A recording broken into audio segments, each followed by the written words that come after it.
சினிமாவில் பரோட்டா அப்படின்னு எடுத்துக்கிட்டா நம்மளுடைய ஞாபகத்துக்கு வரக்கூடிய பரோட்டா காமெடிகள்.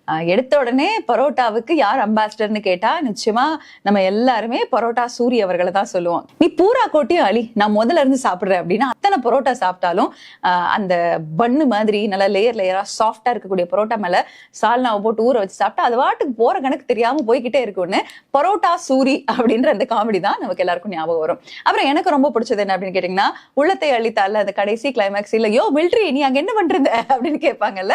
அந்த மிலிட்ரி அப்படிங்கிற அந்த வார்த்தை வந்த உடனே எனக்கு ஞாபகம் வருது என்னன்னு கேட்டீங்கன்னா, மிலிட்ரி ஹோட்டல் அப்படின்னு சொல்லுவாங்க. அதாவது இந்த நான்வெஜ் சால்னா, எம்டி சால்னா, அந்த சால்னா இந்த சால்னான்னு சொல்லுவாங்க. பட் பரோட்டாவுக்கு சால்னான்னு வந்துட்டாலே நான்வெஜ் வகையறாக்கள் ரொம்ப ரொம்ப ஃபேமஸ்.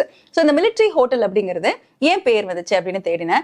அந்த காலத்துல வந்து சிப்பாய்களுக்கு நான்வெஜ் உணவை வந்து சமைச்சு கொடுப்பாங்க. ஏன்னா அவங்களோட உடல்ல திறம் தேவை, உழைக்கிறதுக்கு, சண்டை போடுறதுக்கு, பாதுகாக்கிறதுக்கு, எப்பவுமே வந்து உழைக்கும் போது நமக்கு தேவையான புரோட்டீன் சத்து நிறைய கிடைக்கணும் அப்படின்னா நான்வெஜ் நம்ம சேர்த்துக்கணும் அப்படிங்கிறனால சிப்பாய்களுக்கு தனியாக தயாரிக்கப்பட்டது அப்படிங்கிற வரலாறு ஒண்ணு கூறுது.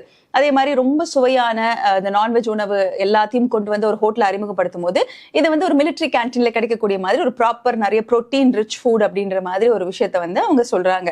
அதனாலே அது மிலிட்ரி ஹோட்டல் அப்படின்னு சொல்றாங்க.